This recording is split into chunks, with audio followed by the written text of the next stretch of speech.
Hello and welcome back to the Faith and Culture Show. I'm Catherine Camp, your hostess for the show. And this is where we dig into all types of topics. And we do this in order to educate ourselves so that we can have those conversations with our culture, conversations that count, conversations with an eternal perspective. And today we are going to dig deeply into what the Bible actually says about Nimrod. Many people recognize the name, but they're not sure where it came from. If it's in the Bible, where did they hear it?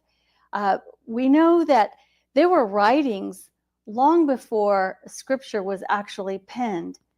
But we also know that there are ways to track down individuals in the Bible because of the way dating used to take place. Much the same way people would probably date our day today. And I'm going to let Dr. Douglas Petrovich tell us all about it. He's an adjunct professor of biblical history and exegesis at Brooks Bible College. He teaches remotely from his home in Richmond, Texas. He previously taught and administrated at the Bible Seminary, Texas, Shepherd's Theological Seminary in North Carolina, and Novosibirsk Bible Theological Seminary in Siberia. He completed a Ph.D. and MA in Syro-Palestinian archaeology from the University of Toronto and has his Master's in Theology in New Testament and Master's of Divinity from the Master's Seminary. He is incredibly well educated. He became an ordained pastor in 1998. Later serving as a church planting pastor in Bryansk, Russia. He appeared in 2 documentary films, Pattern of Evidence, The Moses Controversy, and Is Genesis History? And I would suggest that if you haven't seen them, you definitely need to go look at those documentaries. He has some, like all of us, has specializations. And his are biblical languages and exegesis, biblical and ancient Near East history and archaeology, which is where my eyebrows were raised, and lower textual criticism and epigraphy, and Egyptology. So I am very excited to have him on the show. He's a very busy man in high demand. And so let's get him on the Faith and Culture Show. Great to be with you and your viewers today. Lots of fun that we get to have on this very specific topic of Nimrod. There's a lot we could talk about, but this topic in itself will take all of our time today, I think. I think so too, especially going over it with you earlier and are going back and forth with the questions. Because there's so many, it would be easy for me to get distracted because I know you have so much information. And so we need to go ahead and get started. I want to go ahead and start by just asking you,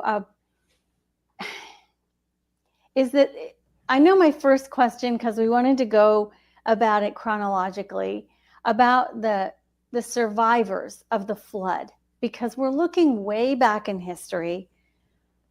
we know that Nimrod was after the flood, but there are a lot of people that talk about the possibility that Nimrod was a half-breed or a hybrid. So without confusing everyone, I wanted to ask if there are any survivors of the flood that somehow carried on with this corrupted genetic line of the human race that the flood was intended to wipe out. Were there any survivors? Sure, yeah, that's a good question. And I could kind of go about this in several different ways. The first thing I want to say, though, is I really don't subscribe to the theory that some people hold that there was a purely godly line versus a purely evil line. I think that's very much oversimplifying things and not really getting a full perspective on just what was happening at the time. But all pre-flood mankind was tainted and corrupted by sin. That's, I think we can all agree on. And at the same time, there were a few exceptional godly people who kind of stood out in contrast to this godless majority. And the names maybe that pop off the page the most for me are Enoch and Noah. Now, they weren't without flaw and they weren't without sin. Certainly that's something that, again, all of us should agree on. But they were unique. They were different. And they were part of the line, not the godly line, but the line that would go down to the promised people, right? The people of, through Abraham, through Isaac, and then all of Jacob's family. And then that line would go down to Messiah, the promised one, the coming prophet, as Moses describes in the 18th chapter of Deuteronomy. But Catherine, there's something really fun with your question that I want to share with you that I'm guessing this will be news to you. This is, I think, pretty exciting. So since you mentioned this, this genetic line, I want to talk about genetics for a minute here. Good.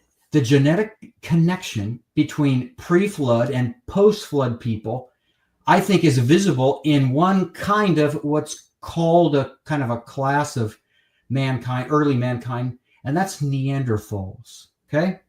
Now, the first discovery of Neanderthals dates to 1856 BC. I'm sorry, AD. So that's 150 years ago or so. Well, what distinguishes them? What makes them different than the typical hominids? Because we would call ourselves hominids, and they actually were hominids too, but they were a kind of a different ilk of hominid. And their features include a strangely projected brow over their eyes, mm-hmm. and an impressive muscular body. And usually they were short. They're definitely shorter than the average bear, with, contrasting them to other humans of their day. But they were just as behaviorally sophisticated as modern hominids are, right? So they're not less than mankind in any stretch of the way of the imagination. Okay. So evidence of interaction between Neanderthals and standard hominids does exist. So this strongly suggests to us, and I think all archaeologists and all biologists and earth scientists would agree that Neanderthals, well, those of us who are young Earth, as I am, that the Earth, the age of the Earth exists in thousands of years and not in millions of years. But we would say that that this evidence of interaction between Neanderthals and standard hominids does exist, and that suggests to us that they were post-flood and that they were running around with the descendants of Noah. Okay, now the most direct evidence for their interaction is from Western Europe, and that's where Neanderthal-type stone tools kind of gave way to tools that became typical for standard hominids that look like we did, basically. Now, meetings between Neanderthals and standard hominids also took place in the ancient Near East, such as in the land of Israel, the Carmel mountain range. That's where in 1 Kings 18, Elijah is standing up against the prophets of Baal and Asherah. And also in Asia, and especially in the Altai Mountains, which, by the way, was very close to where I lived in Novosibirsk, which is, just a couple hundred miles away. So there's are plenty of places where we see connection between the regular hominids like we are and the Neanderthals. And there was also interbreeding between them because there's skeletal evidence of this hybridization. So Neanderthals and standard hominids definitely did interbreed. About 70 to 80% of people alive today have Neanderthal DNA in them. And that's probably most of us. Most of us have some percentage. If you were to do a DNA check and say, do I have evidence of Neanderthal in me? Probably it would come out positive. So most of the 20 to 30% of the people with no Neanderthal DNA come from the sub-Saharan African part of the world. So that's kind of the biggest concentration. There are a couple other places, but that's the biggest one. Now, one of the world's leading geneticists, his name is Dr. David Reich. He's from Harvard Medical School. He published a book in 2018 on what he learned about Neanderthals through cutting-edge genetic research. And I'll just read you the title. It says, Who We Are and How We Got Here. And the subtitle is Ancient DNA and the New Science of the Human Past. So that's David Reich. That's the name of the author. He's secular. He's at Harvard University, but he is literally one of the leading experts in the world on whole genome research. So he's very interested in the ancient world. So in his book, he devotes a good part of it to what he learned through genetics about the ancient world. And here's what he learned. He saw, well, first of all, he looked over at Europe and he saw this one big main whole genome research laboratory, and it was doing great work, but it really couldn't handle all the worldwide work that needed to take place, people wanting to get work done.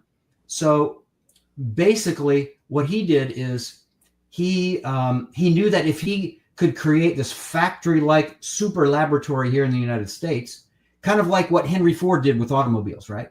Okay. That much more could be learned, and it could be learned much quicker.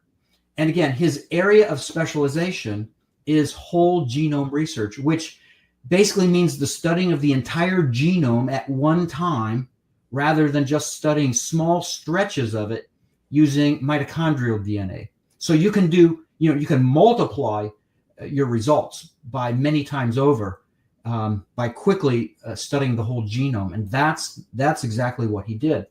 So he had this laboratory built. It was built at Harvard University.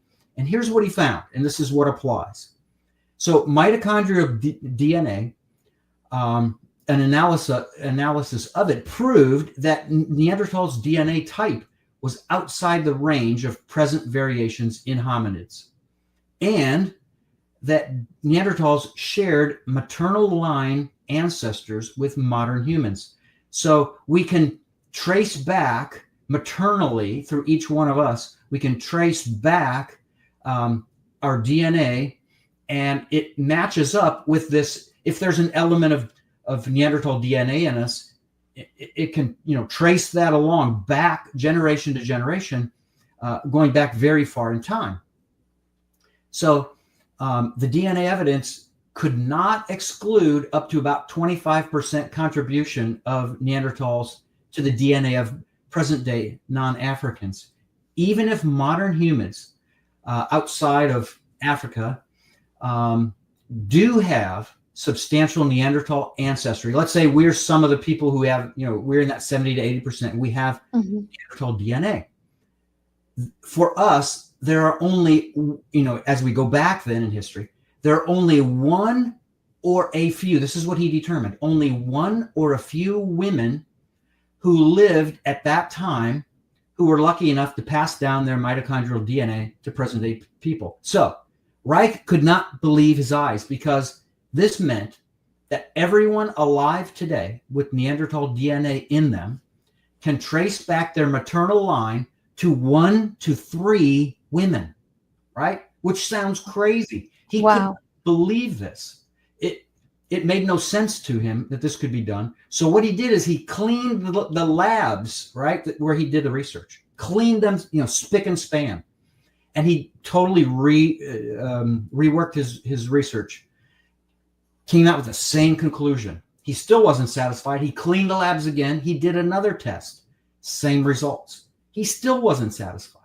So he took samples and he shipped them to this original laboratory in Europe, in Germany, and they did a study of his materials, having cleaned their lab beforehand, and they concluded exactly the same thing. Everyone with Neanderthal DNA can trace their maternal line back to 1 to 3 women. This is really weird.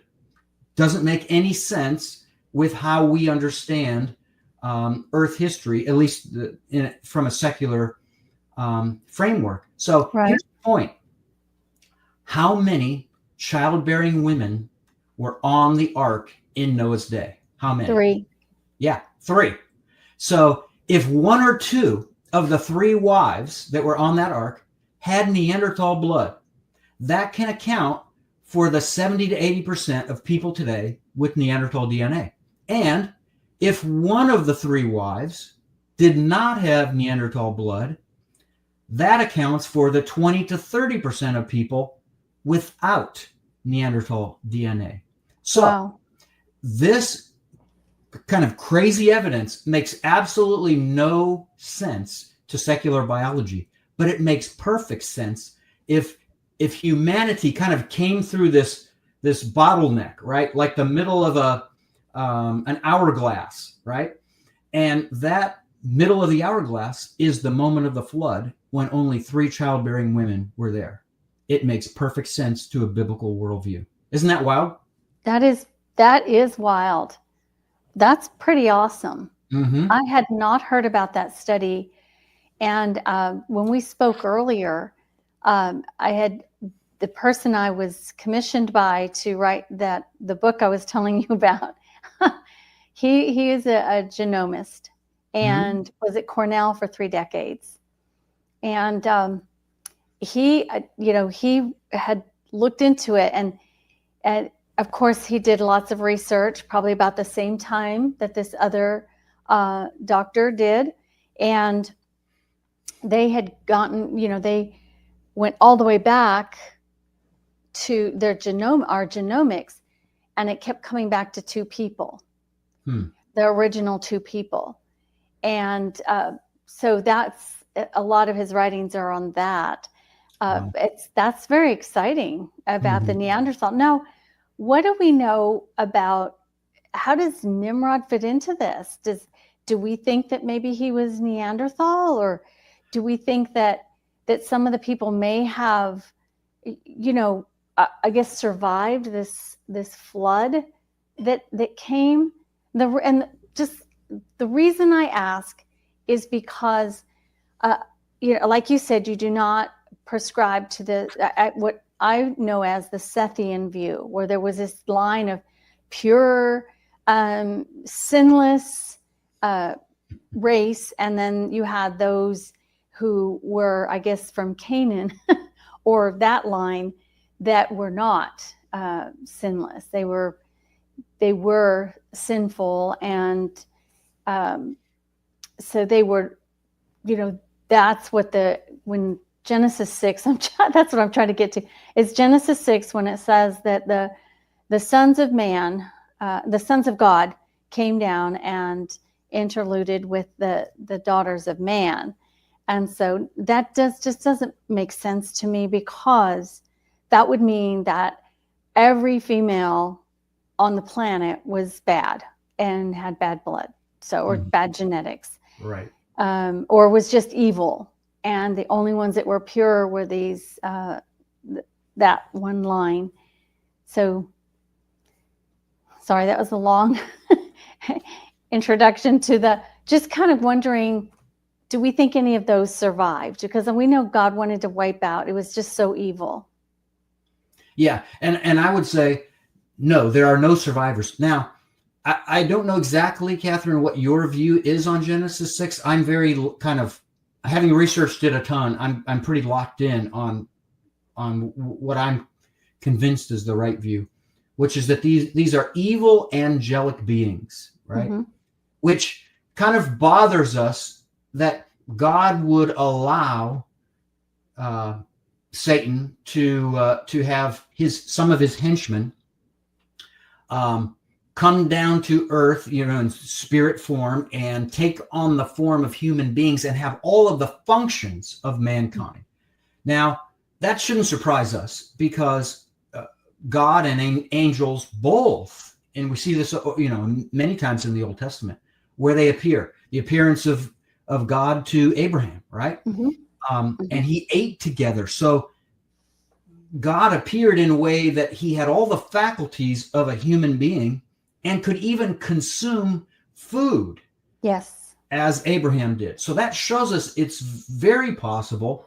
But so I'm convinced that these evil angelic beings took on human flesh, and that at the time of the flood, they were subject to what we are. They were localized. They had a three-dimensional body, and they were limited to what they could do in that three-dimensional body, right? With gravity, restricting them as much as it does us, right? Yeah. So when we read about them in the New Testament, Peter talks about this. It's alluded to in Jude as well. When even a reference in Ephesians, Jesus at the time of his death, right? So he leaves his body and he's alive still in spirit. What does he do in spirit? And again, that's Ephesians.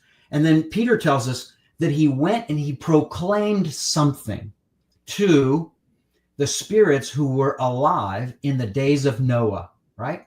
What spirits? Well, it says, Peter tells us they were in a specific prison that was separate from anywhere else. And it's in the center of the earth. We know that from Ephesians. So that was where it was located. And he went there to proclaim something. And it's not the Greek word for to evangelize. That's evangelizo. It's the verb keruso, which means to proclaim. It's what a town crier does when he needs to give an announcement, right? Something going on in the city. So Jesus announces to these spirit beings who were alive in the days of Noah. And the text doesn't tell us what he told them, but we can infer, I think, fairly clearly what he told them, which was, guess what? Your plan to corrupt the line that was supposed to be a purely human line to go from Adam all the way to Messiah. That plan is foiled. It's over. It's done. It failed, because I am the Son of God who has conquered sin and death. And all of that was accomplished at the cross. And now I live forevermore. And I'm going to depart, to be with my Father. And all things will happen as we outlined in Scripture, right? So that was the general gist of it. Right. So that, I think, reflects that all of the evil spirit beings who took on human flesh in Genesis 6 died in the flood, just as every other man and woman that wasn't aboard that vessel with Noah. They all died, and this was Jesus's way of essentially rubbing it in, right? And saying that he was victorious. So no, none of them survived the flood. They all died. The human beings who weren't part of this group of angelic beings who had this special prison, they probably would have gone to the place. If Jesus is literal when he talks about the contrast between these two pockets, right? Before he dies, he's giving a parable, and he talks about Abraham's bosom and others who are dead in a place of pain and suffering and sorrow, right? So if Jesus is literally giving us correct theology there, if he's not just making up a falsehood to communicate a story, and I don't think that's the way he worked. Right. But if he's being literal and correct, then there's this other pocket, if you will, that the spirits of the human beings who weren't part of those corrupt angels, they would have been there. So there are no humans and no evil angelic beings who survive the flood in a way that they're living on planet Earth. Does that make sense? It does. And we're never going to get to Nimrod, but now that you've brought up that, I wanted to ask, what is your thought? What are your thoughts on a lot of people believe that, okay, humans were never designed to be put in hell. We were supposed to be with God in communion, but all of this messed everything up. And these human beings that, because they, the Bible tells us that they had children with these women, and that, the evil increased on the earth. Well, we know with that, everybody has a spirit, and perhaps their spirit was corrupted and the flesh died in the flood.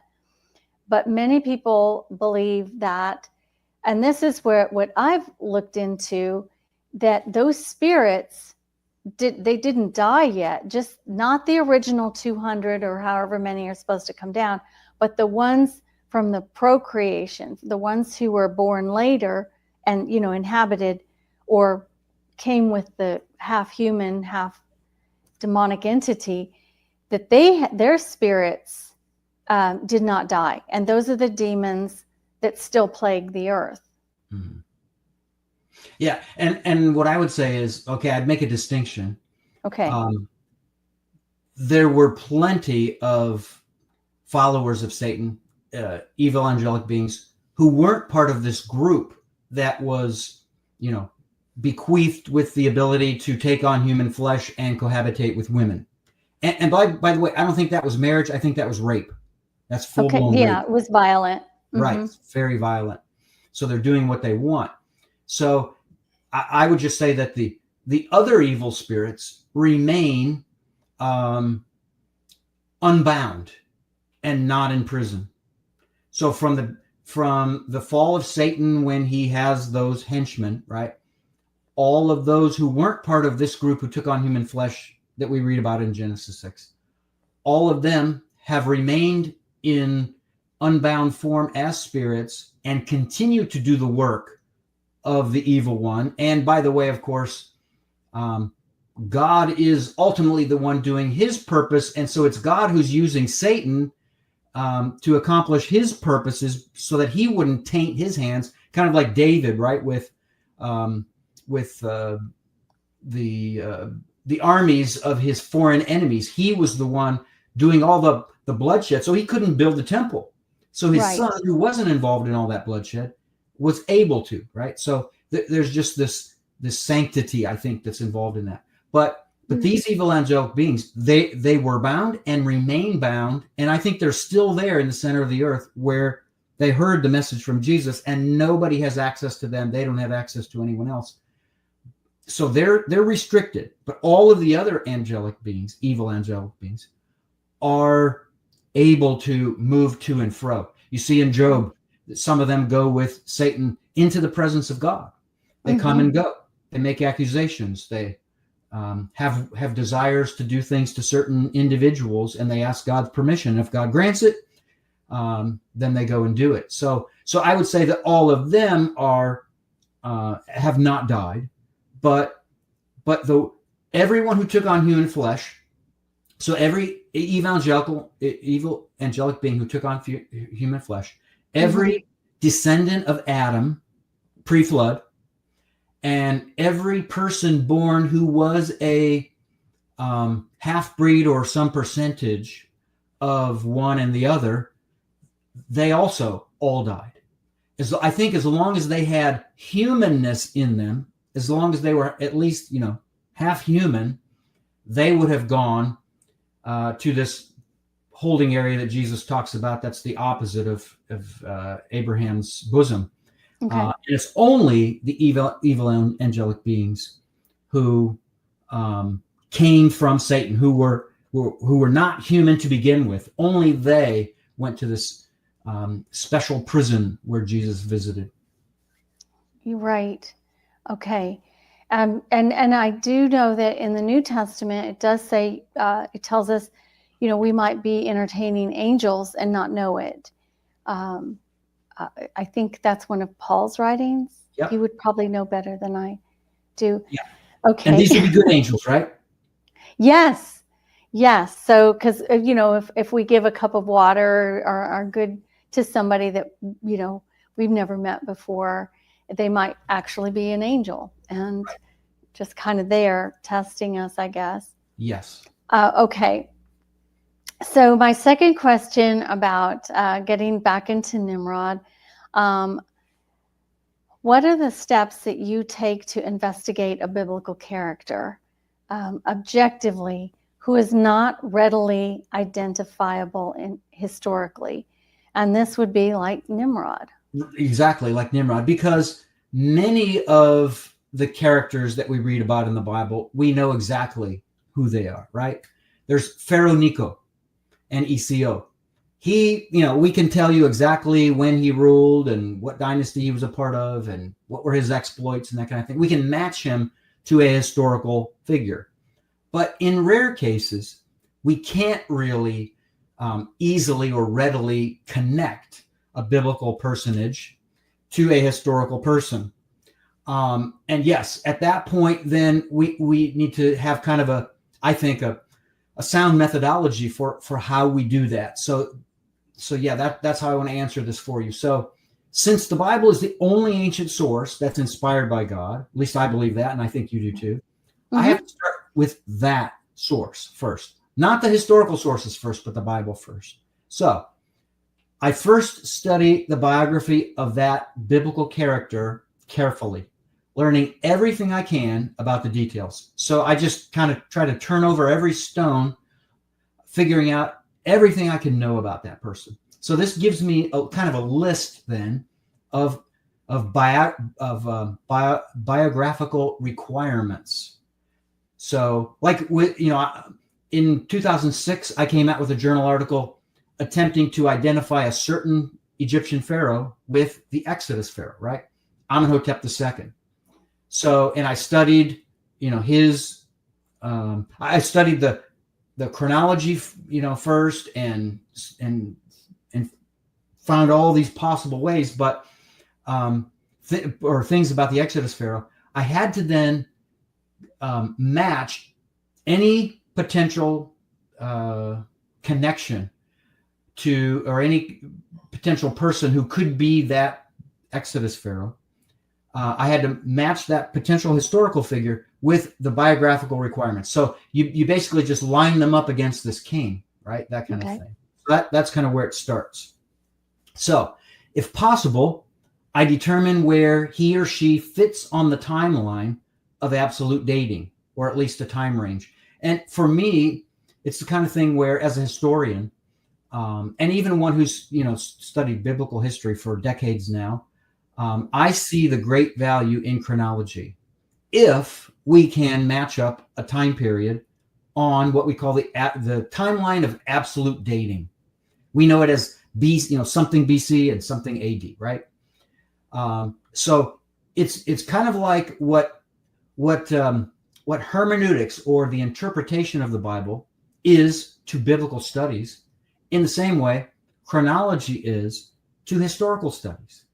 It gives you a framework. It gives you a range. It gives you a limitation, so that you're not just playing pin the tail on the donkey. And trust me, Catherine, I've seen so many scholars even, and those who have engaged in biblical studies, try to make connections between the Bible, something that happened in the Bible, something that happened in history, where they may as well just be putting a blindfold over their eyes and spin around 3 times and try to plant this poker on this historical person. And that is not good methodology. That's terrible methodology. So you start with the chronology, which means you start with biblical chronology first. You go to the ancient culture you're looking at and see if you can establish a sound chronology for that ancient people, whether it's the Egyptians, the Babylonians, the Assyrians, or whoever, right? So then I look for historical characters who fit the chronological range, if I can determine one, a specific year or a range of years. So I find historical characters who fit that chronological range and possess one or more of the biographical requirements of the biblical character in question. Now, some of those characteristics of that biblical character, some of those deeds or traits or that kind of thing, you're not going to be able to measure those or see if they're in some historical person. It's not like you can match everything. It's not that clean and crisp. But you just keep comparing one after another biographical requirement, say of the Exodus Pharaoh or of Nimrod or somebody, to this historical person. You're kind of, and it's a hypothesis, right? You're putting in a question out there. Is it possible that so-and-so could be Nimrod, right? So you're trying to do it objectively. There's no skin in the game. You're looking for the right match. You're not looking to force a match. So you line up those characteristics, and as soon as you find one requirement that does not fit, let's say that contradicts a required characteristic of a person, Exodus, Pharaoh, Nimrod, then all of a sudden it's over. It's done. Okay. It's got to be 100%. If you've got the right person, that person will meet 100% of the biographical requirements in the Bible. Why? Because everything recorded in the Bible is without error. So if you correctly evaluate the historical person that you're examining, then you have to have that standard. It's just like with prophets in the days of Israel, right? If a prophet spoke correctly 99% out of the time, he's dead. Because as that 1% comes, he has to be killed. So you've got to have that standard. That it's got to match everywhere that it can match. I then assume, or not assume, but I then assess my relative confidence that this person meets enough biographical requirements to be equated with that biblical figure. So I try to quantify my certainty as being anywhere between 51% and 100%, right? If it's less than 50%, it's a bad move on my part. But I want to try to quantify, what is this roughly? Is this, 55? Is this 85? Is this 99 or 100? So you need to kind of have the integrity to come up with what you think is the right number. And when you get that percentage, it then gives you the proper relative amount of confidence to have in that view. So when you're talking about it, when you're writing about it, you now communicate that level of certainty. The Exodus Pharaoh, I'm 100% sure. There are so many biographical requirements that Amenhotep II fits that nobody else fits in the 18th or 19th dynasty. That it's a slam dunk. He's got to be the right one. And by the way, the most important one, he fits chronologically exactly in that window of time when, according to biblical chronology, the Exodus Pharaoh would have lived. So across the board, it's 100%, right? And again, it's not always that clear, but that's the idea. So if I'm close to 100%, then I feel confident to make my conclusion public, and I publish my findings and again, discuss it in terms of my relative level of confidence. Okay, well, that's responsible research. Okay, so that's what we're going to dig into. This is how you went about looking for Nimrod and who he could possibly be. So what began your interest in Nimrod? Yeah, that's a good question. And it's even hard to kind of recollect everything that's involved in that because it goes back so far. But probably my interest with Nimrod began with my love for Genesis 1 through 11. It's a foundational text. Yeah. I consider it to be, if you don't mind the term vaccination, I know a lot of people nowadays aren't big on that word. I was reading that and I thought, wow, he wrote this in 2013. That's right. Yes. Right. Yeah. I consider it to be a vaccination against the virus that was going to be walking and living among the Israelite people as soon as they move into Canaan, right? Because Moses wrote this right before he died in 1406 BC. He wrote this right near the end, and then he handed the baton to Joshua, and then all the people went into Canaan. Moses knew that they wouldn't be faithful to God and kill every Canaanite, man, woman, child, and all their animals, oddly enough. So that means people would be left behind, people alive, Canaanites, Perizzites, Jebusites, all the ites, right? Right. And that means you've got moral poison all around you. Why? Because they have a non-God-centered worldview.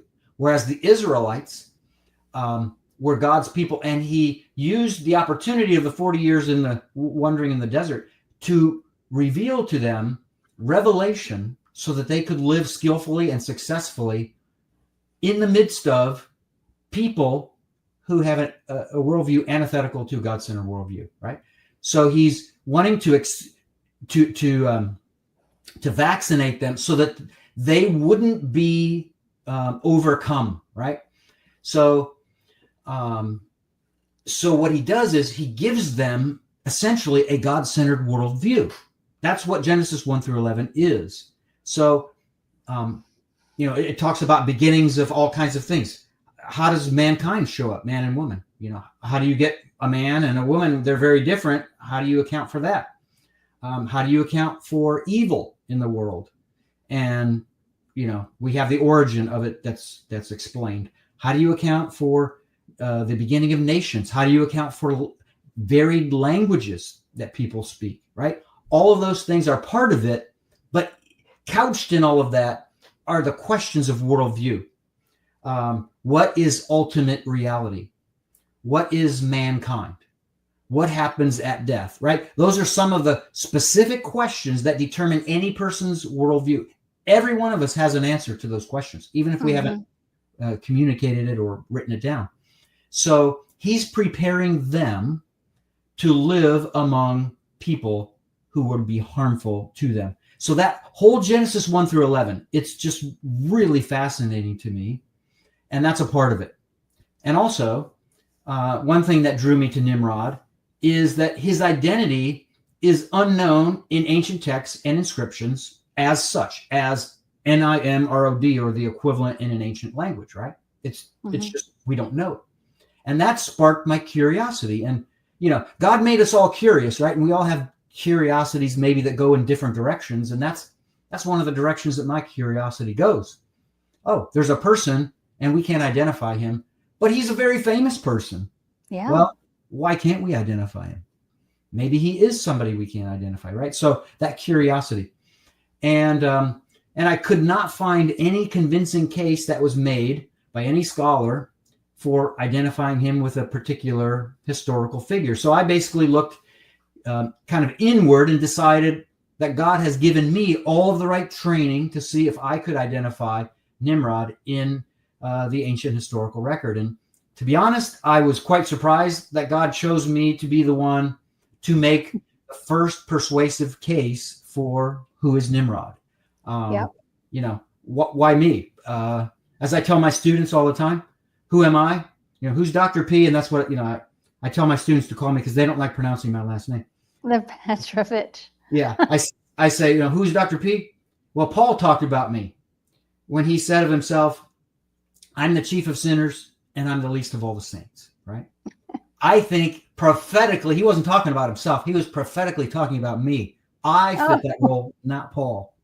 So why would God choose me to be the one to identify Nimrod with a historical figure? It's inexplicable to this day. It's inexplicable, but that's kind of the road that I traveled to follow follow the yellow brick interest in Nimrod. Yeah, and I'm glad you did, because it is a character that has come up, and I never really thought much about him. Really, even as studying scripture and going through seminary and working on my master's and then a doctorate at a different seminary, never thought twice about that. It was always about other things, of course, making a defense, doing, logic and all. So that came later when that name came up, and I thought, wait a minute, I don't know who that is. And, is he a historical? Obviously, he's a historical character. So then we have to look further into who he is, because I started hearing people say he was one person and then it started blending in with mythology from Mesopotamian literature. But And we'll get to that. Karen, can I jump in with one quick point? Sure. I think this is really important. Since you were talking, it dawned on me. I can't tell you how important it is that I have full training in a completely different field than biblical studies, right? So a master's degree and a PhD in ancient Near Eastern history and archaeology, right? That allows me to have, at the table, not only all of the training I've received and the learning I've done on my own in biblical studies, but in historical studies and archaeological studies and epigraphy, ancient inscriptions, right? Writing, ancient writing. That's my kind of bread and butter. That's what I jump up and down about the most in ancient history. And so with that, I now become an interdisciplinarian, right? I have multiple fields that I've spent a lot of time and effort to, as much as humanly possible, for my ability and my time, master, right? And the challenge that someone has who would maybe try to do what I did, identifying Nimrod, is maybe without that professional training in historical and archaeological studies, there are so many holes that you can't see that you have, that you probably will not do things the right way, and you probably will not have access to all of the same incredible tools that are out there to be able to accomplish this. So that's a huge part of it that I think we can't underestimate. Does that make sense? Oh yes, definitely. It's all part of it. It's looking back in time, and especially this far back in history. You definitely need a background in what you have. That's invaluable, and that's why God chose you. Yeah, I think that's a huge part of it. Mm-hmm. Okay, I know from my limited studies in biblical Hebrew that names mean things. Yes. So bingo. What does Nimrod's name mean? Yeah. And let me start it off with kind of an overarching statement, which is, with many names, biblical names, we can be kind of, 100% sure what the name means.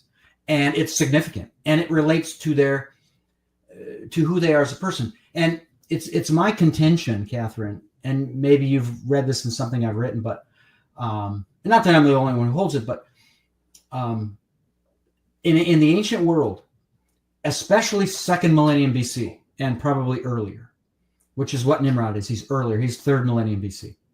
Mm-hmm. In these periods, you don't just get cookie cutter names. Like today, people just get a name. It's a known name usually, right?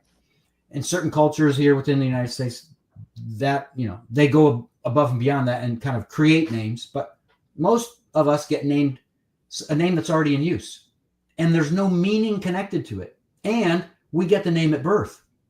In the ancient world, they didn't get their names at birth. It's more like Native Americans, right? If you were 300 years ago, a Native American family, and you have a child and you see him running by the brook all the time, you're going to name him Running by the Brook, because that's all that people associate with him. He's always down by the brook running around, right? So in the ancient world, they did the same. Wow. And names came to mean something connected to something in your life. And here's what it is. Something that distinguishes you. That's what gives you your name.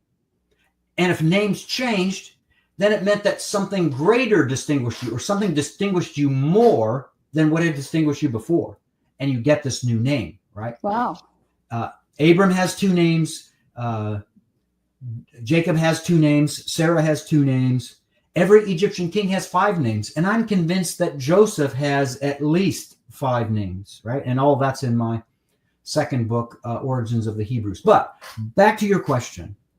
With Nimrod, we can't be 100% sure on him like we can be with other people. There are options, though, that I think we can pretty much limit the field. So the name Nimrod may derive from the Hebrew verb marad. If we can resolve the lack of the N consonant at the beginning. Marad. From Nimrod, the consonants are N, M, R, D. So if you take the last three, M, R, D, then it connects us to this verb, this Hebrew verb, which means to rebel. And it often is used of people rebelling against God. So it's possible. That's definitely possible. Nimrod's name is connected to rebellion. 100% possible. All right, I'll come back to that. So some commentators agree with connecting his name to this verb, and they note usually that his name means we will rebel, and that would account for the N consonant at the beginning. We will rebel. Right. So that's one option. Others merely attribute the Midrash, which is the ancient Jewish commentary on the Bible, and it dates to about the 2nd century AD or later. But some attribute the Midrash with making this association. And if that's true, I mean, in one sense, it's a very ancient connection, but in another sense, there's a lot going on in the Midrash that's kind of making up really interesting things, but very historically questionable things. Right. So you have to be careful about putting too much weight on the Midrash. But anyway, so there's good and bad with that connection in the Midrash. But if Nimrod does mean we will rebel, then Moses' choice probably does not reflect his given name or the name that he used of himself. Moses most likely then chose to name Nimrod with a dysphemism. What's that? Well, we have a euphemism, right? We don't talk about the toilet. We talk about the John. Well, we take something that has negative connotations to it and we kind of clean it up. We cleanse it. We take off the bad sound. So we use a word that's not kind of so harmful to the ear, right? That's a euphemism. Then the opposite of that is a dysphemism. What is that? What's a dysphemism? Well, an example is snail mail, right?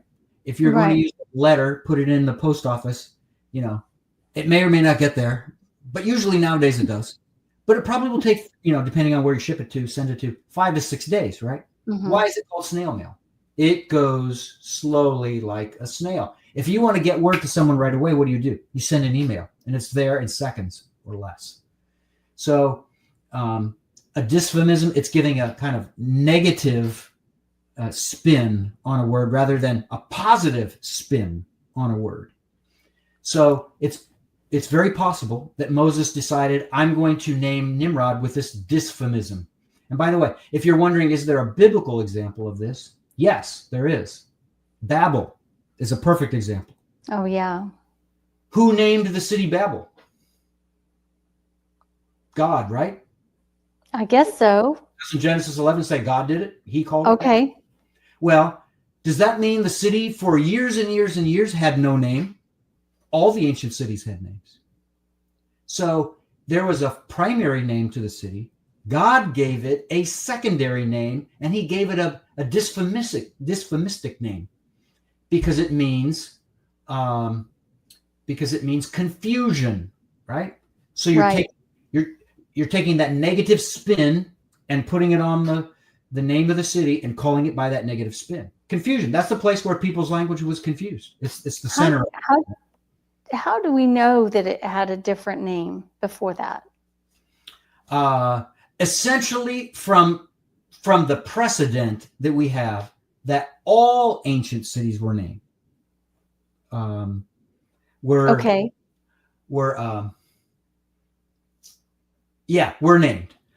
And I know that.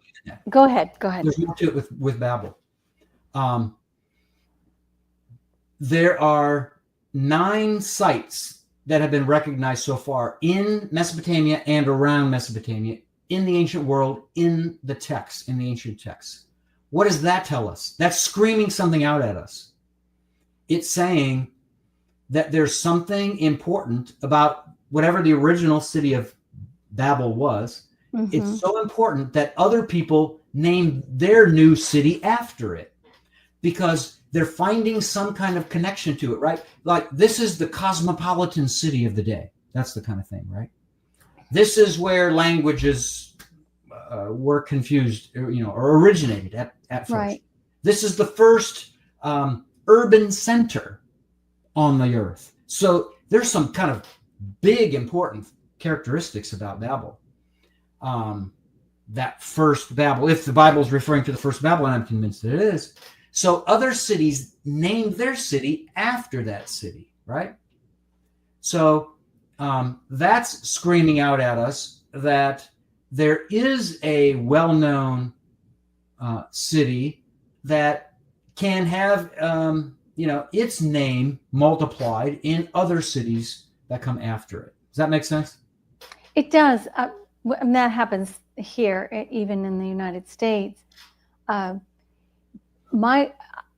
your essay, the article that I read, you do kind of go through the steps of, I don't think that's in our questions, but you go through the steps of where was Babel? Where is the Tower of Babel? Where was it really?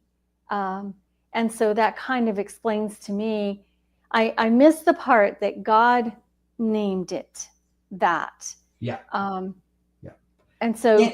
And the other answer to your question is, God named it that after the languages already were confused. So all of the long time span from first settling that place as a little, mini community to a village, to a town, to a city, to urbanized city, all of that long process, are we to believe it had no name, right? Right. Are we to believe that, unlike any other city in the ancient world, it had no name until it was abandoned and called its name by God, right? So logically, it makes no sense that would be its first name. Zero. It makes zero sense. Okay. Wow. Okay. I never looked at it that way. That's true. And God never said that. We don't have in the Bible that it was destroyed, just that the people dispersed. Right. It's abandoned. So it's somewhere. Yes. And maybe someday we can talk about that. That would be great. I mean, this is very, very educational, and I knew it would be. Okay, so Nimrod, we rebel, and this is Moses with a dysphomism, and this is some person who was apparently rebellious for him to give him that name. So, how do you explain Nimrod's recorded genealogy? Okay, for this because one, there's a lot of, it goes from Ham, and then he is separated, kind of, goes through Ham's descendants with Cush and his children, and then Nimrod is named down the way. So how does that work? Okay, let's look at this with my showing you my translation of the text, because it's going to be helpful for people to look at the text as I'm talking on this one. Okay. So I just did a screen share. Hopefully you can see my screen. Is that visible? Yes. Okay. So there's my translation. And if people ask, why, Dr. P, are you giving us your translation?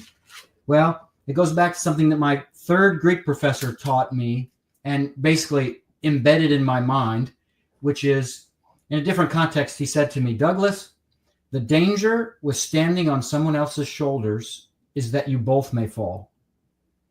Right? Oh, yeah. Very powerful. And if I've been trained well in the original languages, I'm accountable for what I do with how I treat the text of the Bible. And I would much rather study it out very, very carefully and in a detailed way and come up with my own translation than depend on other people whom I don't even know from Adam. I don't know their training. I don't know how much time they put into it. I don't know their theological bents. I don't know their grammatical strengths. So I'd rather use my own translation. So here is the text of Nimrod's biography that more or less begins with verse 7. Now, you don't have verse 6 on here, but according to Genesis 10:6, Cush is listed first among the 4 sons of Ham. The B'nai, which is sons of, so the sons of Ham. Cush, Mitzrayim. Mitzrayim is the Hebrew word for Egypt, by the way. Put, and Canaan. And we know all about Canaan. He's the bad guy, or his descendants, I should say, are bad guys. Now, let's look here at Genesis 10:7, and I'm going to try to, just to be helpful, put up a laser point here. So look at verse 7 here. So it says, the sons of Cush were Seba and Hawilah and Sabta and Ra'amah and Sabteka, while the sons of Ra'amah were Sheba and Dedan. Okay, that's how it starts with verse 7. So 10:7 lists male descendants for only 2 of Ham's offspring, Cush, Ham's biological son, and Ra'amah, Cush's biological son. So, in fact, Cush is listed as having 5 sons of his own, Seba, Hawilah, Sabta, Ra'amah, and Sabteka. The 2 sons attributed to Ra'amah are Sheba and Dedan. Therefore, Moses lists 2 generations that descended directly from Cush, with Sheba and Dedan being Cush's grandsons, not sons, but grandsons. So Moses is being very careful to give all the sons of Cush and 2 of the grandsons. And, it's anybody's guess as to why he doesn't put more grandsons on there. I'm not even sure. But that much is important. And also of crucial importance, I think, to the proper position of Nimrod in his family's genealogical tree. His name is conspicuously absent from the list of Cush's sons and absent from the list of the grandsons. It's not there.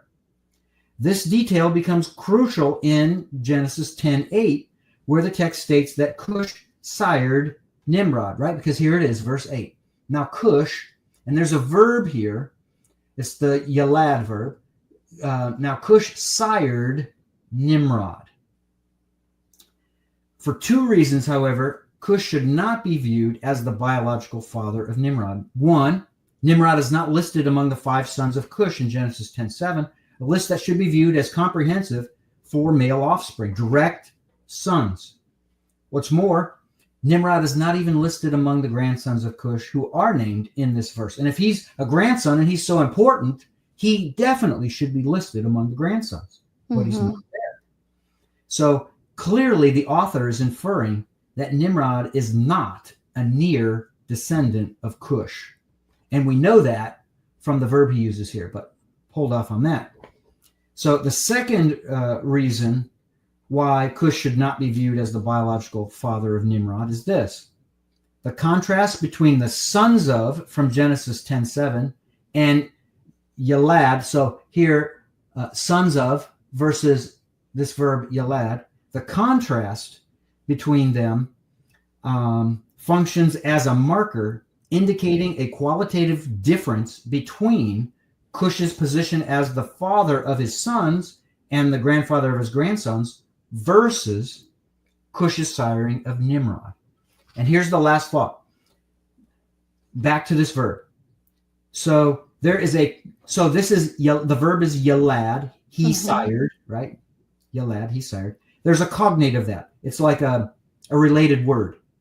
And it's a noun. It's Yaled, right? So Yalad is the verb, Yaled is the noun. So the cognate noun can mean son, child, or descendant. And it's used of a wide range of progeny, including much later descendants. And the use of a term of close kinship to refer to a distant descendant is not foreign to biblical authors. And if you look in Isaiah 29:23, for example, the prophet Isaiah records the words of God, who states this, that quote, when he, and the name isn't there, but it's inferred from the context of verses before that. It's Jacob. When he, that is Jacob, sees his children, they will sanctify my name. And that's future, right? They will sanctify my name. So this is future from Isaiah's time. And these children of Jacob will sanctify God's name. So since Isaiah lived over 1,000 years after Jacob, no one can deny that descendants are the children in view here, not biological sons or daughters or even grandsons. So Nimrod thus should be understood only as being a remote descendant of Cush, clearly beyond even the possibility of being his grandson. Does that make sense? Yeah. Okay. So their language is everything. And there was a reason why it was Yalad instead of Bane. Yep. Okay. All right. So we're beginning to develop a picture here of Nimrod and who he is and his genealogy. Now, in your studies, you line Nimrod up with Sargon of Akkad. So this is a huge question. I know that you can narrow it down. Why was your conclusion that Nimrod's historical character is actually, we can look at Sargon of Akkad? Yep. And I'm just going to answer you with big picture, the broadest strokes I can. Sure. I'm going to give you 4 big picture reasons without going into the woods on this question. Okay. But first, let me tell everybody who briefly Sargon of Akkad was. Okay. Sargon of Akkad was the founder of what's called the Akkadian Empire. If you studied Western Civ, probably at the beginning, the first couple of weeks, first couple of days or hours of your class, your professor probably told you about the Sumerians. And maybe he or she said Sumerians, but it's technically, if you're using Akkadian, it's Sumerians, the Sumerians and the Akkadians. The Sumerians were the first civilized culture. That is, they had all of the trappings of an organized state, right? Strong central authority, probably kingship, a legal system, scribes, canalization, which provides any water coming in with irrigation and any sewage channels going out, right? And a defensive wall, and potentially someone making mass pottery for people, and grain production and storage of grain, right? All of these things are characteristic of an urbanized society. Yeah. So, and that separates in the ancient world, that separates a true urban center from just a typical city or a village or that kind of thing. Now, so Sargon of Akkad, he lived, maybe it's fair to say the beginning of his life was during the end of what's called the ED period, the early dynastic period in Mesopotamia. Early meaning early, and dynastic meaning there are dynasties popping up all around. Now, what kind of dynasties? Usually they're what we call city-states. It's a city that becomes like this area-wide or region-wide power. And over time, they got into conflict with each other. So then they would fight, and there would be battles, there would be wars, there would be cities destroyed, kings killed, populations killed. It got really ugly in the early dynastic period. I mean, it was a mess. And Sargon rose up in the midst of all of this, or on the tail end, if you want to call it that, of all of this. And he founded a dynasty. And how did he find a dynasty? He found a dynasty by overpowering city-state after city-state after city-state and collecting this mass of territory. And everybody in it is under him. And he expanded into an empire. It's the world's first empire. That's why I call my book, which I published in 2023 on this topic, Nimrod, the Empire Builder. Right. That's what Nimrod does. That's what Sargon does. Sargon was the first history is indisputable that he was the first empire builder. He went to the north, up into as at least as far in the north as into Assyria. He went up to the edge of Anatolia, which is modern Turkey. He went on the outskirts of ancient Syria. He claimed some of Syria. He went to the east of Mesopotamia, to what we call Elam, the region of Elam and the Diyala, and even to the south, down the Persian Gulf, by boat, and took cities and areas to the south. So he was the first empire builder. That's who he is. So why did I conclude that Nimrod best lines up with this guy? Mm-hmm. So 4 reasons. First, Nimrod's moral character aligns perfectly with the moral character of Sargon of Akkad, as they both were vicious slaughterers of armies, civilians, and others, and they were irreverent toward God. Okay, so that's first. Their moral character is the same, and it's negative. It's really bad. Mm-hmm. Second, they were both imperialistic conquerors whose exploits showed that they followed exactly the same course for building their empires, right? Which is starting in a city-state in southern Mesopotamia, in Shumer. And for Sargon, he starts at Cush. Nimrod, genealogically, he goes back to what figure? The son of Noah, near descendant of and Noah. Then Cush. Yeah.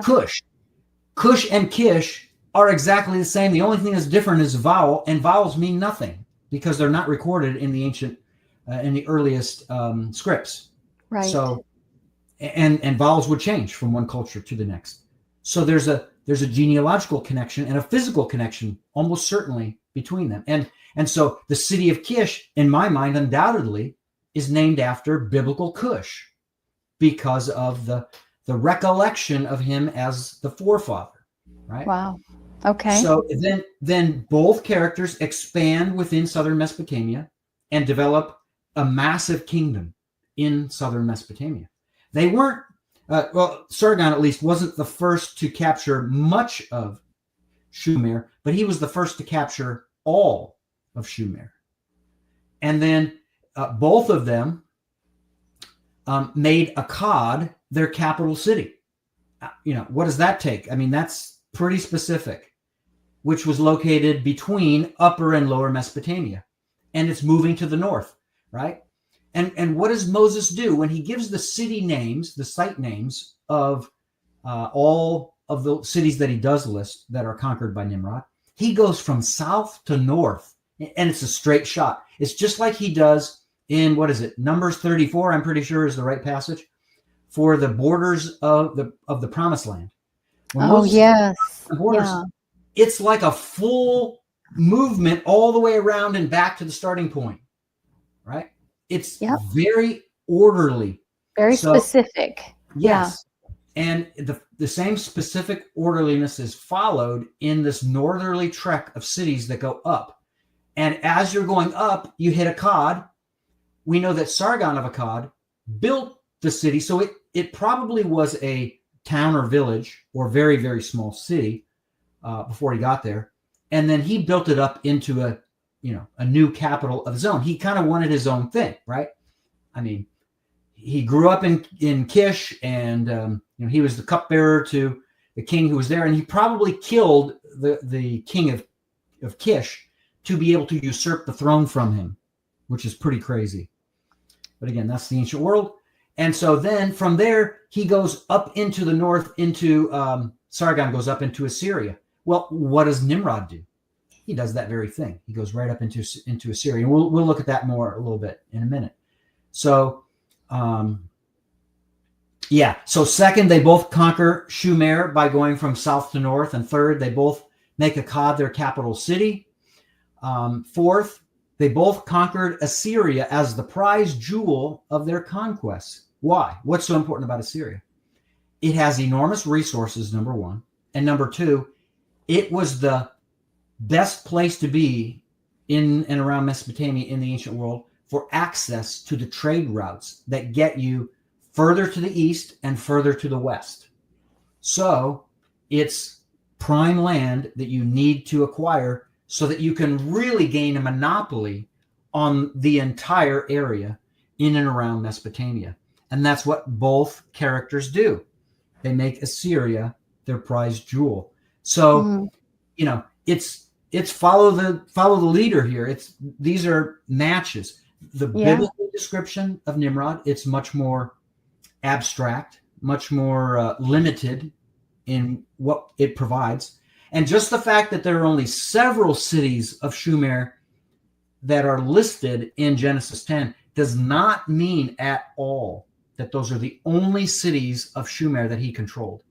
If he was going to go into central Mesopotamia, right, and build up a new capital city, and then from there springboard into Assyria and capture all of the important parts of Assyria at least, if he was going to do that, he could not do it without controlling all of Shumer, because the city-states of Shumer are way too powerful.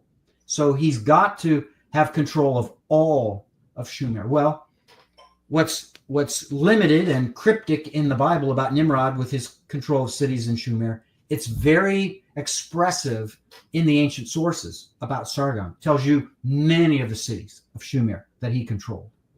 For those reasons, I think it's pretty cut and dry that Nimrod and Sargon of Akkad are one and the same.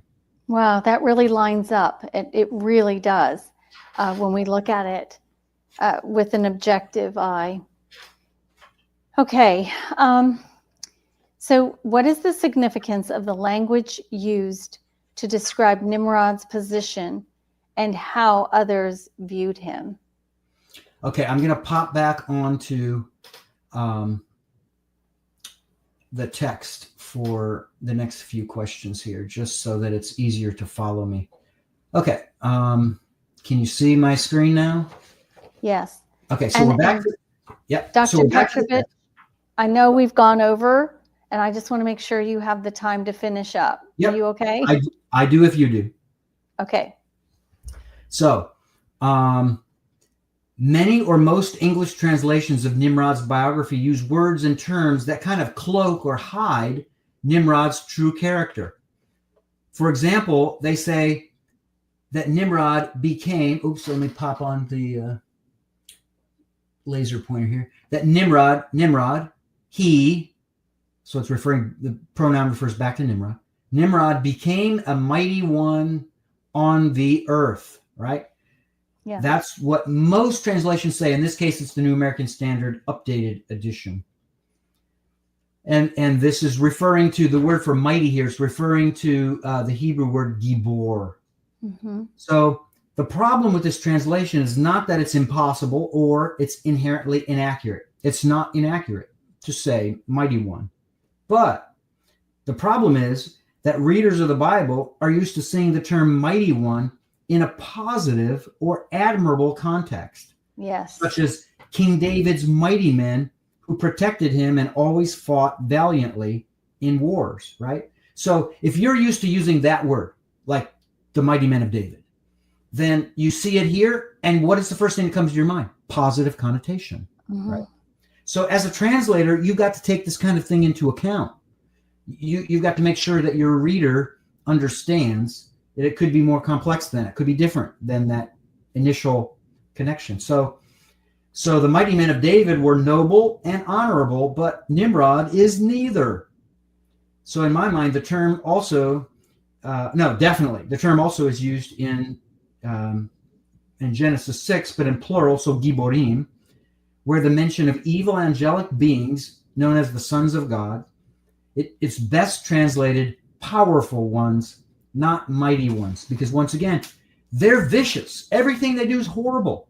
Yeah. You don't want to use terminology there that makes them out to be kind of,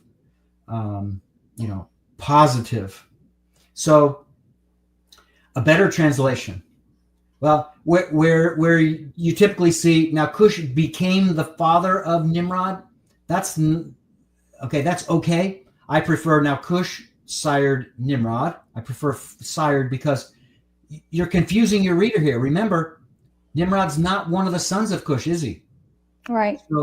So is it terrible to put father there? No, but we can be more precise and less misleading to our reader. And then where most translations would say he became a mighty one on the earth. Way better to say, and I won't go into all the detail, but you can read about it in my article or my book. That one, and it's what we call far demonstrative. It's like you point your finger kind of far away from you. You point, and there's a person there you're pointing to. That one, that guy, he acted irreverently. That's a way better way to state this. This is not a common to be verb. It's acted irreverently.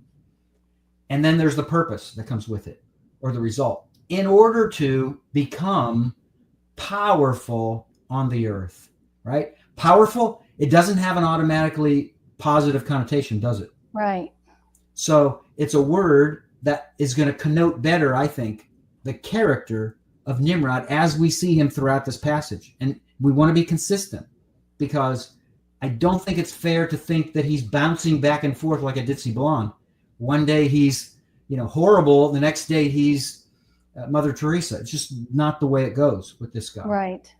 So that's kind of how I would want to answer that one. And I'll have more to say when you ask me your next question. Okay. Okay. All right. Now,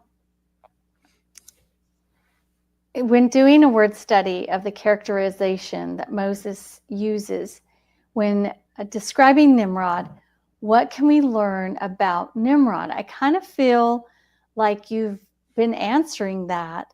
I have.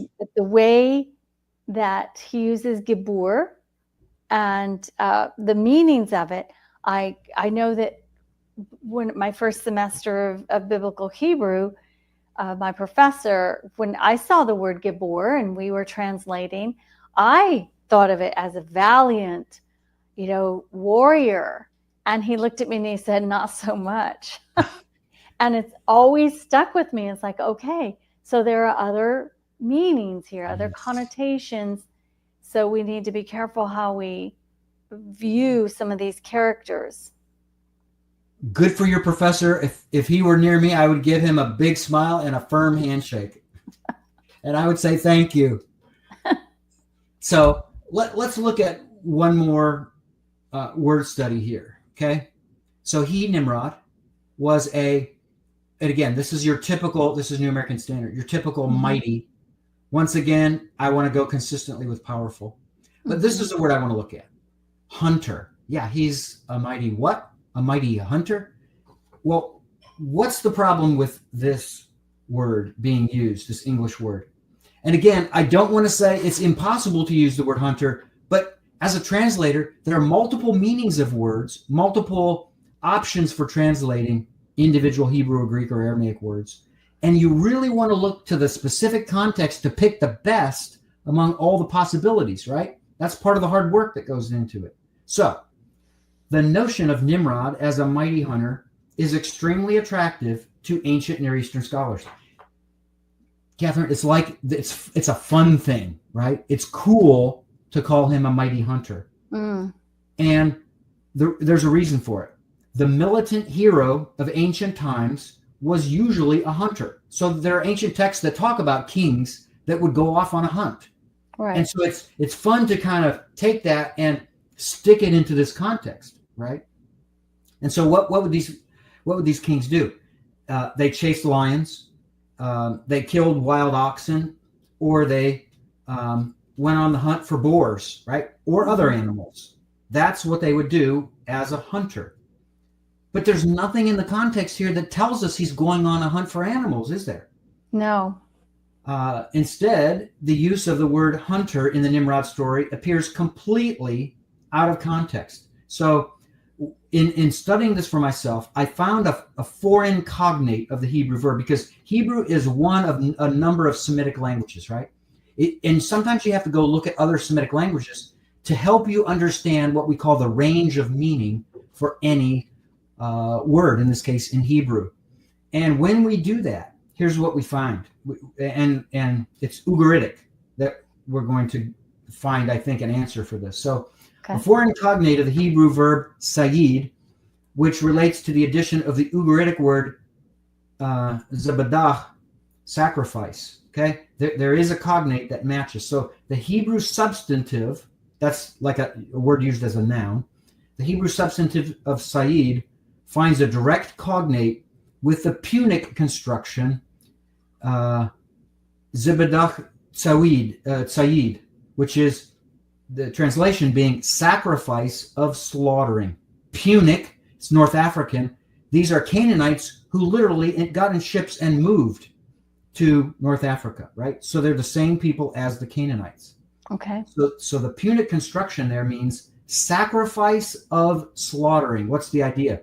You're sacrificing an animal, and a person takes a whatever, sword, knife, sharp instrument, and cuts the throat or some other part, right? But usually often it'd be the throat of the animal that's killing it, that's sacrificing it, and then it will be burnt up on an altar, right?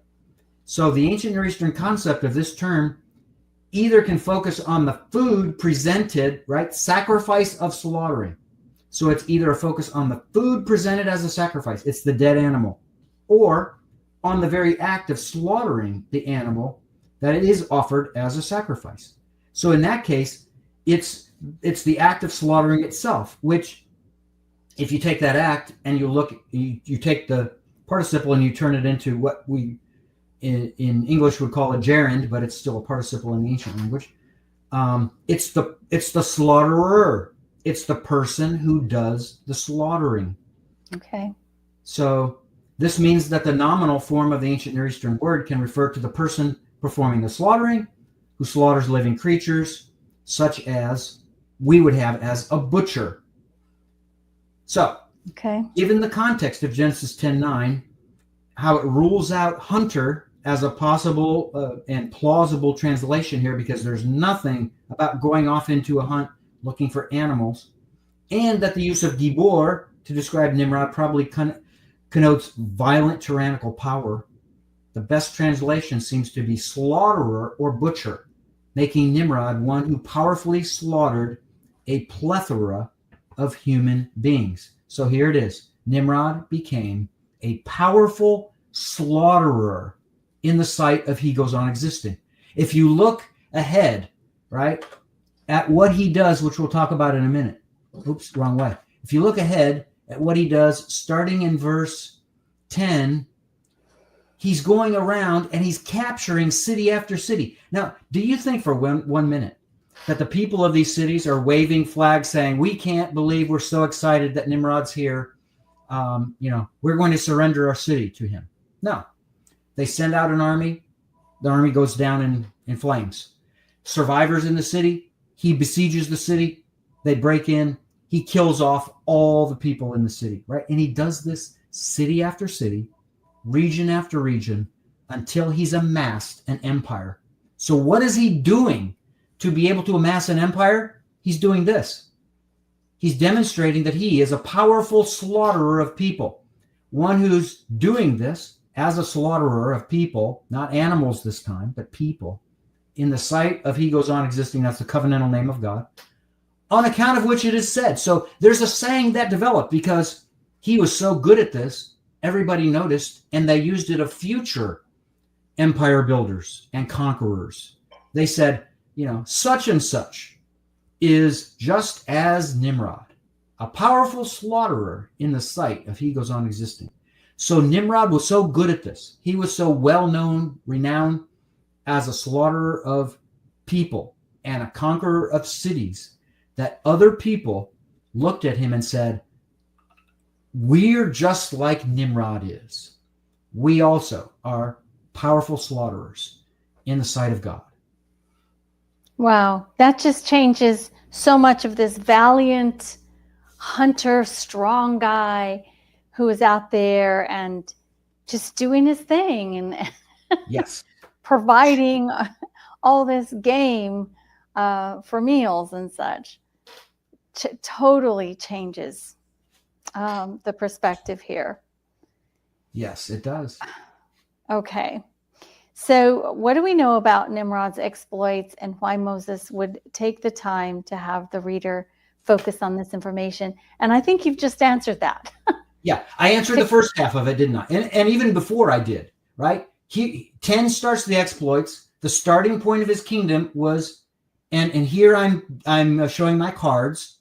I'm convinced that of the 9 cities that are called Babel, Eridu is the right one for biblical Babel. Not the Babylon of Daniel's day, that's different, but the Babel of Genesis 10 and 11, that's Eridu. Oh.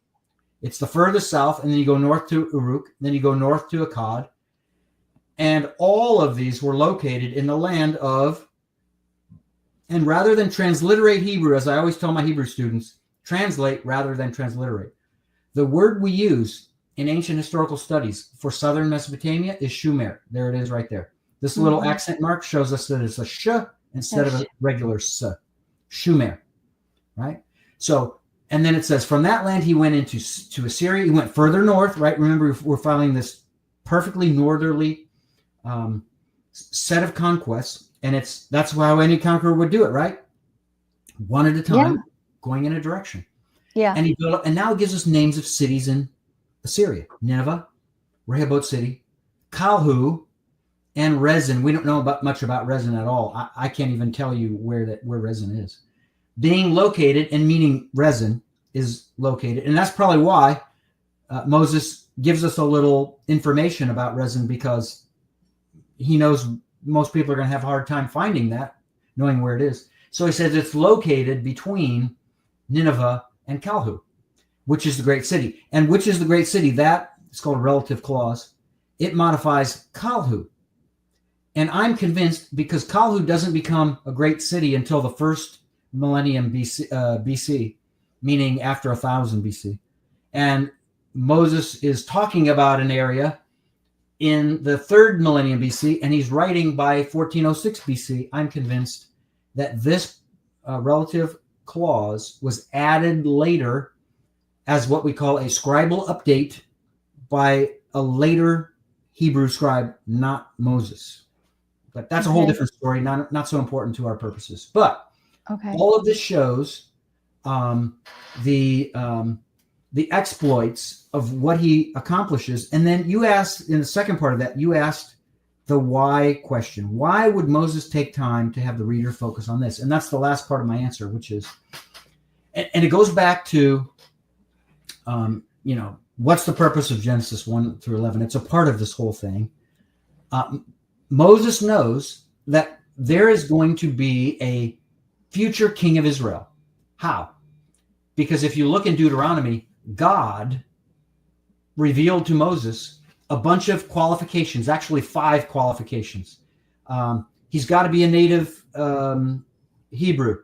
He can't multiply wives. He can't multiply gold, right? So those are 3 of the 5, and there's 2 more. So that's the future. And God is revealing this to Moses centuries before Israel would ever have a king. What does that mean? It means Moses knows 100% certain, cut and dry, there will be a king. So what's Moses doing with this passage, with the Nimrod pericope, we call it, or the Nimrod biography, if you prefer? He's preparing the future monarchy of Israel for what's going to come when they do have kings sitting on the throne. And it's giving a model of what you should not be as a king who leads Israel. You don't want to be one who acts irreverently. Your goal isn't to become powerful on the earth. Right. You're not to be slaughtering people in the sight of God so that people will look at you and say, oh yeah, we know that guy, the king of Israel. He's a powerful slaughterer, or such and such in a later day is just as the king of Israel, a powerful slaughterer in the sight of God. Wow. That's bad, right? That you go out and conquer all these cities. That's bad. That's not what you're supposed to do. Now, within the promised land, that's different. The promised land is the promised land. But this guy, whoever Nimrod is, he goes out of his own territory into other territories and conquers a lot of places that he shouldn't be setting his foot there. He's becoming too powerful. He's becoming too prideful, too accumulating too much, becoming too ruthless, right? So all of these negative character qualities, they just ooze out of a person the more powerful and wealthy you become. If you don't believe me, look at politicians today and you'll know. Oh yeah, definitely. I was thinking history repeats itself over and over again. We see what's happening with the CCP right now, and we'll see what happens there. Okay, we have just a few minutes left, but yeah, you can pick one or the other if you want. Pardon me? You can pick one or the other of the last two if you want. Okay, let's do, because the Gilgamesh thing, I mean, it's pretty much, you've already laid out why you think it's Sargon. I think the Gilgamesh is more of a, let's just kind of put him in there idea. So I don't. He doesn't fit the biography. That's the bottom line. He just doesn't fit the biography. So we'll go to the last question. In both antiquity and modern, and modern times, some people have suggested that Nimrod was connected to the events at the Tower of Babel. Is this a valid connection historically? Yeah, this is a great question, because I really deal with this in depth in my book, which it's in the introduction, I think, or the introductory chapter to the book. So you won't find it. I don't treat it in the article, right? Because in the article, I only had, it was longer than it should have been. It was 13,000 something words. I kind of almost got in trouble with the editor of the journal, but in my book I had unlimited word count, so I added this section on this, dealing with this question, because I know a lot of people ask it. Why do they ask it? Well, because Nimrod in chapter 10 is discussed one chapter earlier than the events at Babel, which is chapter 11. Many people have suggested that Nimrod is to be connected to the confusing of languages, right? And some people would even say, because it comes first, Nimrod comes first, he's got to be connected with the Tower of Babel. But that's a dangerous game, okay? The reality is that Nimrod lived long after the events that unfolded at Babel. So Babel came first, Nimrod came second. Let me walk through a few things here with you. One literary convention that Moses often employed in Genesis is the composition of a broad panoramic timeline, big picture, 40,000 feet, if you will, flying your airplane high. So it's a panoramic timeline that carried the narrative, the set of events, from one relatively distant time earlier in history to an opposite relatively distant time later in history. Then, after writing this general account of events over a larger time span, composed a more detailed but temporally more limited story that fits within that broader time frame. And it's kind of like, if you want to picture this, picture that you're flying over a forest in a plane. You're going 40,000 feet, right? And you're just seeing the high points. Oh yeah, I could see that group of trees or that part of the forest or whatever, and then you go into a river. Imagine flying back over it, and now you're going to parachute down in. You jump out of the plane, your parachute works, praise the Lord. You land right in the forest, and then you get out your kit, right? Your chemistry kit or your microscope or whatever you get, and you examine things in the forest in great detail. That's what Moses does over and over and over in the book of Genesis. Far too many commentators don't see this, don't pick this up. It happens all over the place in the whole book of Genesis. One quick example, the creation account. There aren't two creation accounts, chapter 1 and chapter 2. No. Right. There's one big picture flying over the forest at 40,000 feet. That's Genesis 1:1 through 2:4. I call that the order of creation. Day 1, day 2, day 3, day 4, day 5, day 6. Then in 2:5 through 25, what does Moses do? He puts a parachute on your back, puts you in that little biplane, you're flying lower over, and you drop down, you parachute in, and you're zooming in on day 6 of creation, right? That's what's going on there. And he does the same thing over and over. Chapter 10 of Genesis is in one of those big picture 40,000 feet moments, in the midst of a genealogical tree, if you will. It allows the writer, it allows Moses to kind of talk about big terms, long term, major events, kinds of things, but not jumping down and parachuting down and getting in the weeds. No. Chapter 11 is parachuting down into the weeds. But chapter 11 it fits within the greater picture of what's in chapter 10, just like Genesis 2:5 through 25 on day 6 of creation fits within 1:1 through 2:4 in that big picture day 1, 2, 3, 4, 5, 6, and then 7th day rest, right? That's how it works literarily. That's really important in all of this, okay? So that being the case, you can't move through the text through chapter 10 through chapter 11 and just kind of rigidly assume or assert that we have to be going chronologically every moment. No, that's not taking into account Moses's clear literary device. Okay, so that's one thing. Genesis 11:4 clarifies how Babel is the first city that was built after the global flood.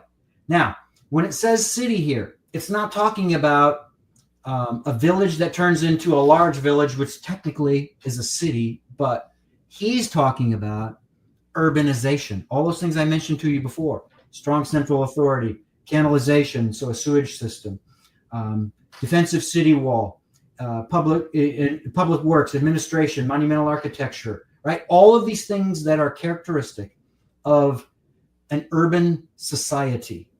That's what this place is. It's the first to receive it, right? So,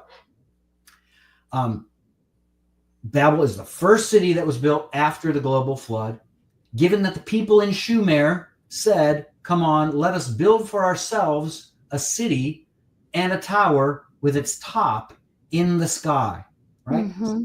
The building goes way up into the sky. Now, don't think in terms of this is the abode of God. That's the wrong way to interpret the Hebrew word shemayim here. It has nothing to do with where God lives. Nobody's building a building into God's home, okay? Terrible interpretation.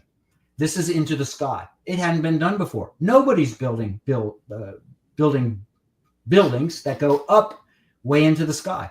With this one, they did. So it's different. It's unique. It's the first of its kind. Then confirmation comes in Genesis 11:5, where it says that, quote, he goes on existing, came down to see the city and the tower that the sons of mankind had built. Okay? If it were in God's backyard, he'd see it in his backyard. He came down to earth to see it. Mm-hmm. What made an occupational site a true city in the ancient world is the advent of urbanization, a strong central administration, urban planning, public works, civil security, marketplace economy, and a massive labor force that worked to create and sustain the city's infrastructure and monumental architecture. Without these components of urbanization, an ancient site simply is less than a full-blown city. Now, let's put these two juxtaposed. In stark contrast to the cityless landscape that existed before the events that begin in Genesis 11:1, in contrast to that, in Genesis 10 through 12, the biography of Nimrod, the text states that Nimrod's kingdom consisted of at least 7 cities: Eridu, Uruk, Akkad, Nineveh, Rehoboth City, Kalhu, and Rezin. And as I suggested to you, as I argued, this is the beginning. Moses isn't giving the whole package of cities. He's just giving high points, and that's all. Right. The whole point of the Nimrod story is to document the utter evil that can be unleashed when a city appoints a king who, when he gives himself over to a lust for conquest, can invade other sovereign cities. Then decimate innocent residents through warfare and bloodshed, then incorporate those cities into his own dominion that was pieced together by a craving for unlimited power. So it must be considered completely illogical. And get this, okay? It's illogical to propose that a story with many urbanized cities on earth, that's the Nimrod story. Many urbanized cities, Nimrod's going out and conquering existing urbanized centers, right? Yeah. So it's illogical to propose that a story with many urbanized cities took place before a story with one urbanized city on earth, or it was going to be in the process of coming to that. So such a model simply would not spawn from anyone with formal training in ancient Near Eastern history. It's impossible for Nimrod. Nimrod is a king, right? He's a king among kings. He's a king who goes out and conquers kings. When they started building Babel, there were no kings. Does that make sense? Yeah. So, wow. Well, that is how it happens. And we see that pattern even today. Dr. Petrovich, thank you so much for your time. This has been incredible. And anyone out there, I would watch this again and take notes. Also, where can people find your writings and your books? Sure. So my first book, The World's Oldest Alphabet, which claims and argues that Hebrew is the language behind the world's oldest alphabet, and Hebrews invented it. So that book you can only buy from Carta. That's my publisher in Jerusalem. And I can get you a web address for that. But you can't buy it in North America anymore because scholars hated it so much that they convinced Carta's North American distributor, which is called Hendrickson Publishers. Some of you know of it. They convinced Hendrickson not to sell it anymore in North America. That's called censorship. Yes. Right? Censorship. Yes. They don't like the conclusions. They don't want the book to be viewed by people. My second book, The World's Oldest Alphabet, you can buy on Amazon or from me with a signed copy, and I get a better royalty. And you can go to my Twitter page, and you can click the pinned tweet, and it will give you the information how to do that. Okay. And then my third book, Nimrod the Empire Builder, what we were talking about, same thing. You can buy it on Amazon, or you can buy it from me with a signed copy. And then the journal article that you referred to, that if you want something cost free, my article that does this, the 2013 article, that's downloadable for free from my academia.edu webpage. So what you do, you type in the Google or whatever, your web browser tagline or whatever, you type in academia.edu space Douglas Petrovich, enter. And that will take you, the first link that it would come up would be a link you can click to take you right there. Okay. Please send me any, like your Twitter page or address, link. X, and where the other link to the book that has been censored. This is nothing new. Right. So yes, so that people can order that and get on board and start reading and looking at this in an academic sense and objectively, instead of just kind of mixing mythology in there. So thank you again. I hope to have you back, and we'll talk about some other things if you'd like. Absolutely, Catherine. I think we went back and forth with some really good topics that would be fantastic to learn about. Mm-hmm. I'll be glad to come back, glad to serve, glad to build into the body and encourage God's people that there is historical reliability of the Bible like you can't believe. That's what I've devoted my life to, right?